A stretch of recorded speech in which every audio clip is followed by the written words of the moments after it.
There's a video going viral right now. A woman slapping a man repeatedly while he stands there taking it, until suddenly he doesn't. One slap back, and she's on the ground shocked. The comments are divided, half calling him abusive, half asking what she expected. But this video represents something bigger happening right now. Some women are walking a dangerous path, completely unaware of the cliff they're approaching.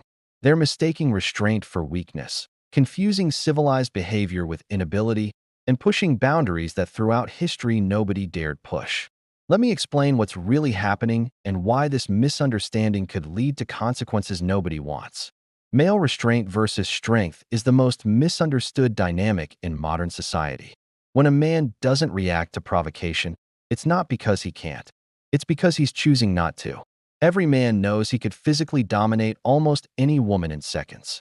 We're talking about beings who are on average 40% stronger with denser bones, faster reflexes, and millions of years of evolutionary programming for violence. The fact that men don't use this advantage isn't weakness. It's civilization. I counsel men who tell me about moments where they had to physically leave rather than react. One client's girlfriend threw dishes at him during an argument, plates shattering against walls, glasses flying past his head. He stood there taking it, then walked out. She called him a coward for leaving. He told me, "If I had thrown even one thing back, I'd be in jail. If I had grabbed her wrist to stop her, it would be assault. So I left." That's not cowardice, as that's extraordinary self-control. The restraint men show daily is a choice that requires constant discipline. Every man has felt that flash of rage when disrespected, that primal urge to establish dominance. But we suppress it. We walk away. We take deep breaths. We go to the gym and hit bags instead of people. This isn't natural. It's learned behavior that goes against every instinct. And some people are starting to take this restraint for granted, even mock it. Throughout history, unchecked provocation toward men was rare because everyone understood the risk. You didn't slap a man in 1850 unless you were prepared for immediate consequences. You didn't publicly humiliate a man in front of his peers without expecting retaliation. There were natural checks and balances that kept interactions respectful or at least cautious. Those checks are gone now, replaced by laws and social conditioning. But the underlying reality hasn't changed. The disrespect and consequences dynamic is reaching a breaking point. Some women have learned they can say anything, do anything, act any way toward men with near impunity. Throw things, he can't hit back. Scream in his face, he has to take it. Destroy his property, he better not touch her. But here's what they don't understand. Restraint isn't infinite. Every man has a breaking point. And when that point is reached, the consequences can be severe. Modern behaviors of muscle and testosterone fueled aggression.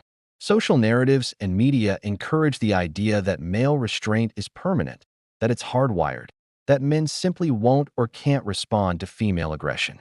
Ignoring biological and practical realities creates unsafe situations constantly. Some women will follow a stranger into a parking garage at night to continue an argument, not understanding the danger. They'll escalate physical confrontations with men twice their size. They'll push and push, believing the social contract will protect them. But social contracts break down in moments of extreme emotion. Let's talk about social and historical shifts. In the past, women acted with caution around men, not because of morality, but survival instinct. You didn't antagonize someone who could physically overpower you. You didn't provoke someone whose protection you needed. You didn't disrespect someone whose cooperation was essential for survival. This wasn't oppression. It was practical wisdom. Modern society has reduced many natural risks through cultural and legal protections. Women can walk alone at night in most Western cities. They can divorce without becoming destitute. They can work, own property, live independently. These are good developments. But some people have mistaken these protections for invincibility. They've forgotten that civilization is a thin veneer over primal reality. This shift has altered male-female dynamics in ways nobody fully understands yet. Men are expected to maintain traditional protections while accepting modern disrespect. Be strong, but not toxic. Be protective, but not controlling. Take the hits, but never hit back.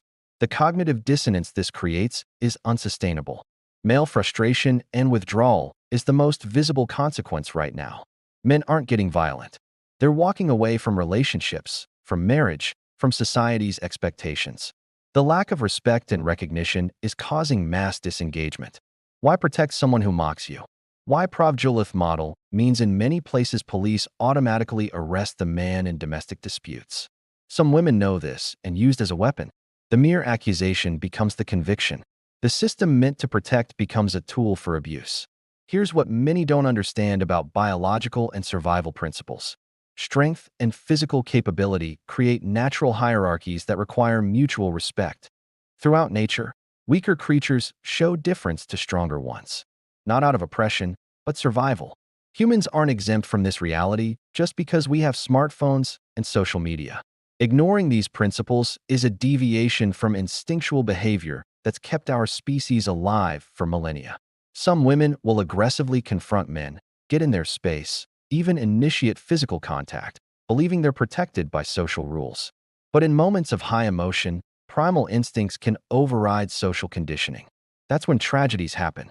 The modern misalignment between culture and reality is creating dangerous situations. Cultural narratives say men and women are identical except for socialization.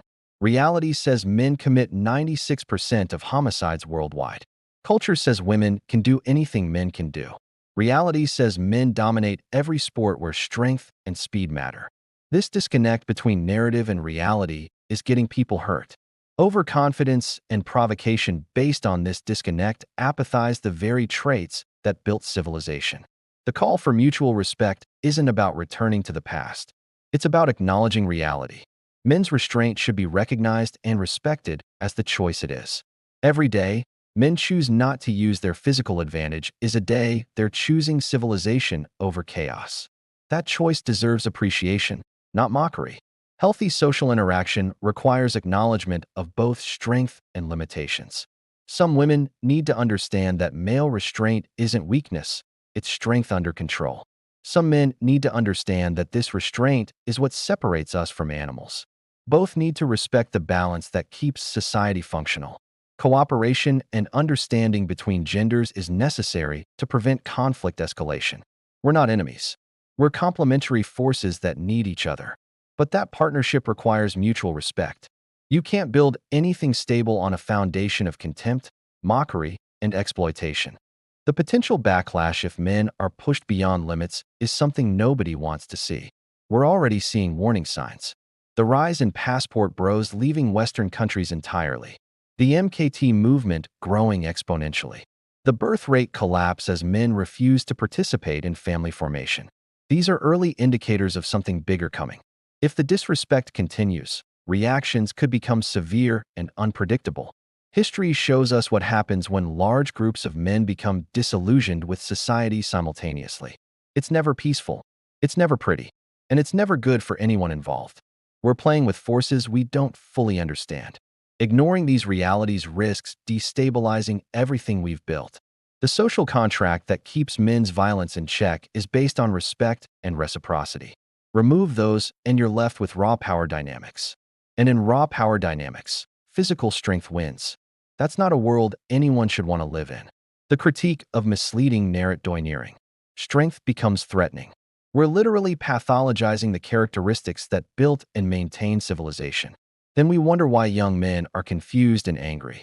The modern safety versus historical reality gap is massive. Contemporary women experience unprecedented safety and freedom. You can walk alone, travel alone, live alone, work anywhere, say anything. This freedom exists because men collectively choose restraint.